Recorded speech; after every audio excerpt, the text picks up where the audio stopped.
Hi friends, welcome to பிஜிஸ் kitchen. இன்றைக்கி என்னோடய வீடியோவில் மார்னிங் ரொட்டீன் vlog தான் பார்க்க போகிறீங்க. மார்னிங் பொங்கல் மிளகாய் கிளி சாம்பார் தான் செஞ்சுருந்தேன். மார்னிங்னாலே எல்லாமே ஃபாஸ்ட்டாக செய்யணும். நான் சீக்கிரமாக எழுந்துட்டதால எல்லாம் பொறுமையாக தான் செஞ்சுட்டு இருந்தேன். 1 ஹவரில் எல்லாம் ரெடி பண்ணிட்டேன். வாங்க வீடியோக்குள்ளே போகலாம். அதுக்கு முன்னாடி என் சேனலை ஃபஸ்ட் டைம் பார்க்குறீங்கன்னா என் சேனலை சப்ஸ்கிரைப் பண்ணிவிட்டு பக்கத்தில் இருக்க பெல் ஐக்கனை கிளிக் பண்ணிக்கோங்க. பொங்கல் செய்கிறதுக்கு பச்சரிசி ஒரு அளவு கொஞ்சம் கம்மியாக எடுத்திருக்கேன். அரிசி பொங்கல் எப்போவுமே நீங்கள் பச்சரிசியில் செய்யுங்க, அப்போ தான் ரொம்ப டேஸ்ட்டாக இருக்கும். நெக்ஸ்ட் ஒரு கிளாஸ்க்கு சிறுபருப்பு எடுத்திருக்கேன். அரிசியும் சிறுபருப்பையும் குக்கரில் சேர்த்துக்கலாம். குக்கரில் சேர்த்துட்டு இதை ஒரு 4 வாட்டி வாஷ் பண்ணி எடுத்துக்கோங்க. நல்லா வாஷ் பண்ணி எடுத்தாச்சு. நெக்ஸ்ட் அரிசிக்கு பருப்புக்கும் தேவையான தண்ணி சேர்த்துக்கலாம். அரிசியை நல்லா புடச்சிட்டு சேர்த்துக்கோங்க, அப்போ தான் டஸ்ட் எதுவும் இருந்தாலும் வந்துடும். நெக்ஸ்ட் தண்ணி சேர்த்துக்கலாம். நான் 3 சொம்பு தண்ணி சேர்த்துக்கிறேன்.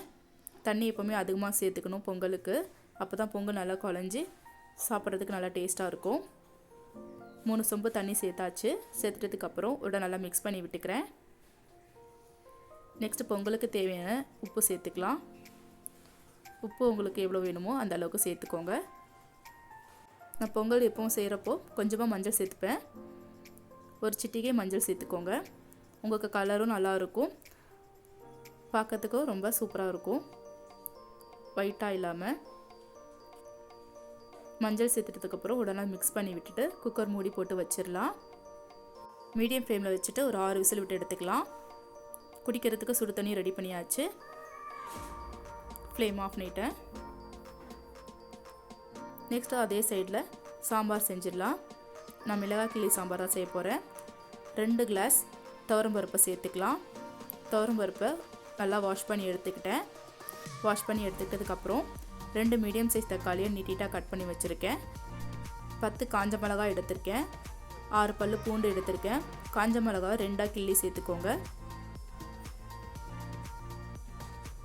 இதில் கொஞ்சமாக சீரகம் வெந்தயம் சேர்த்துக்கலாம். சீரகம் வெந்தயம் சேர்த்துட்டதுக்கப்புறம் இதில் 1/2 ஸ்பூன் மஞ்சள்தூள் சேர்த்துக்கலாம். காரம் உங்களுக்கு தேவையான அளவு சேர்த்துக்கோங்க. இதில் மிளகாத்தூள் எதுவுமே சேர்க்க போகிறதில்ல, அதனால் காஞ்ச மிளகாய் அதிகமாக சேர்த்துக்கோங்க. பருப்புக்கு தேவையான அளவு உப்பு சேர்த்துக்கலாம். உப்பு சேர்த்துட்டு நான் இது கூடவே புளியும் சேர்த்துருவேன். ஒரு சின்ன லெமன் சைஸ் புளியை சேர்த்துக்கோங்க. இந்த மிளகாய் கிள்ளி சாம்பார் செய்கிறதுக்கு 5 நிமிஷம் போதும், ஈஸியாக செஞ்சிடலாம். புளி சேர்த்துட்டதுக்கப்புறம் பருப்பு வேகிறதுக்காக தேவையான தண்ணி சேர்த்துக்கோங்க. தண்ணி சேர்த்துட்டு குக்கர் மூடி போட்டு வச்சிடலாம். ஒரு இடம் நல்லா மிக்ஸ் பண்ணி விட்டுக்கோங்க. மிக்ஸ் பண்ணி விட்டதுக்கப்புறம் குக்கர் மூடி போட்டு வச்சிடுறேன். மீடியம் ஃப்ளேமில் வச்சு 5 விசில் விட்டு எடுத்துக்கலாம். அப்படியே பசங்களுக்கும் பால் காய்ச்சிட்டேன்.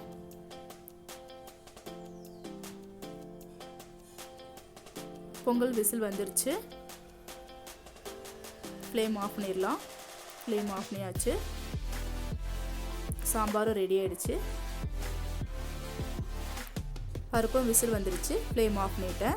இந்த 2 டப்பாவும் நான் ஐக்கியாவில் லாஸ்ட் டைம் போயிருக்கும் போது வாங்கினது. இதில் தான் கருவேப்பிலை கொத்தமல்லியாக வச்சுருக்கேன். அப்படியே நான் எங்களுக்கும் டீ போட்டு வச்சுட்டேன். பொங்கல் விசில் போகிறதுக்காக கீழே எடுத்து வச்சுட்டேன். பாருங்கள், ப்ரெஷர் போயிடுச்சு. ப்ரெஷர் போயிட்டதுக்கப்புறம் ஓப்பன் பண்ணுங்கள். உடனே ஓப்பன் பண்ணிடக்கூடாது. ப்ரெஷர் நல்லா போயிட்டதுக்கப்புறம் ஓப்பன் பண்ணி பார்க்குறேன். பாருங்கள் இவ்வளோ சூப்பராக வந்திருக்குன்னு. இந்த அளவுக்கு ரைஸ் நல்லா வெந்திருக்கணும். பொங்கல் செய்கிறப்போ எப்போவுமே இந்த அளவுக்கு குழைய வேக வச்சு எடுத்துக்கோங்க. தண்ணி அளவு பார்த்து சேர்த்துக்கோங்க, அதிகமாக சேர்க்கணும். அப்போ தான் இந்த அளவுக்கு நல்லா குழஞ்சிருக்கும். இதோட நல்லா மிக்ஸ் பண்ணி விட்டுக்கிட்டேன். நெக்ஸ்ட்டு தாளிச்சிடலாம். கடாயில் தாளிக்கிறதுக்காக 4 ஸ்பூன் எண்ணெய் சேர்த்துருக்கேன். எண்ணெய் கூடவே 1 ஸ்பூன் நெய் சேர்த்துக்கலாம்.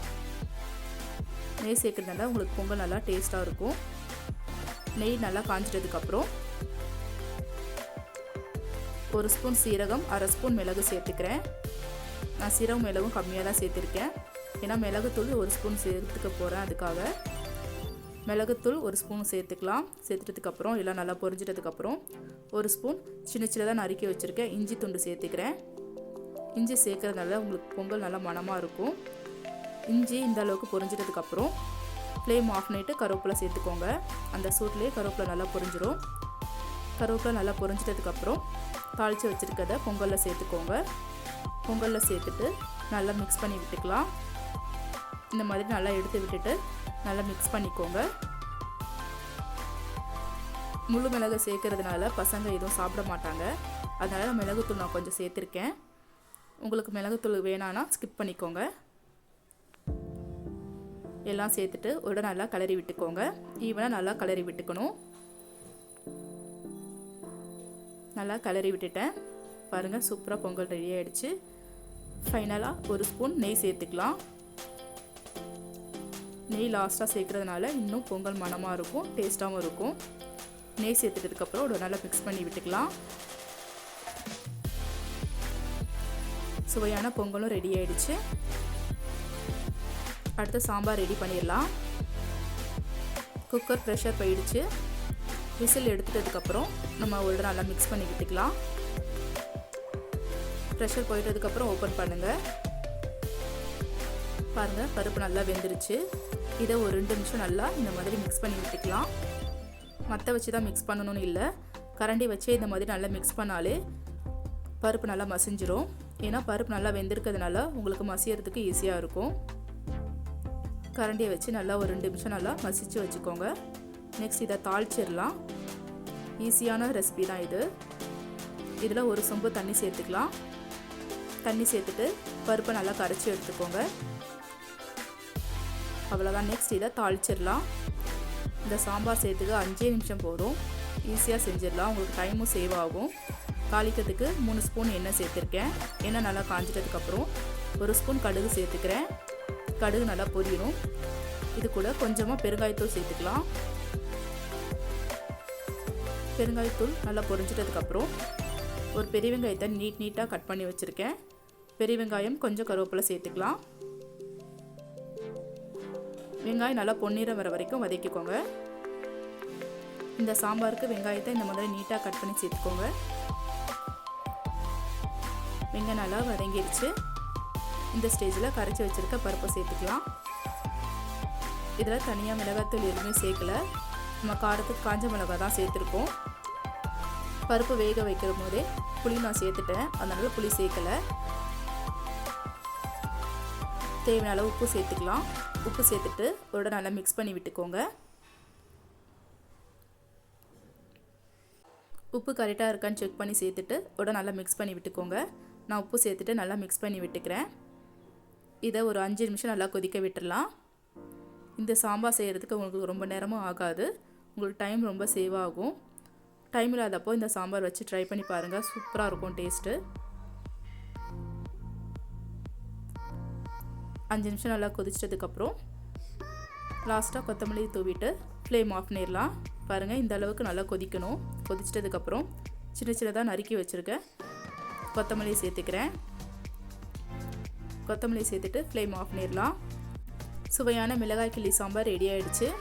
காஞ்ச மிளகாய் இல்லைனா பச்சை மிளகாய் கூட போட்டு இந்த சாம்பார் செய்யலாம். நான் செஞ்ச மாதிரி ஒரு செஞ்சு ட்ரை பண்ணி பாருங்கள். சூப்பராக இருக்கும் இந்த சாம்பார். கொத்தமல்லி சேர்த்துட்டதுக்கப்புறம் ஒரு நல்லா மிக்ஸ் பண்ணி விட்டுக்கிறேன்.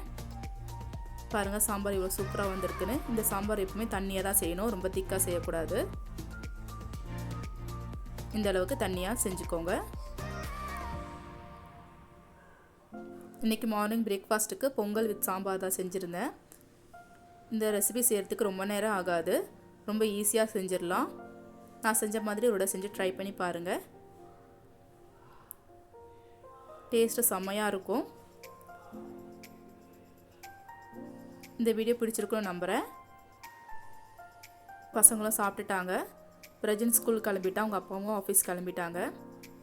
2 பேரையும் வழி அனுப்பிச்சிட்டு வந்துடலாம். சரி, ஓகே, பாய் பாய் பிரஜன், பாய். இவங்க 2 பேரும் கிளம்பி இப்படி தான் அழுவான். பாய் பிரஜன், ஸ்டார்ட் பண்ணிட்டான். பிரஜன் பாய். பிரஜன் பாய் ஜெய், பாய் ஜெய்.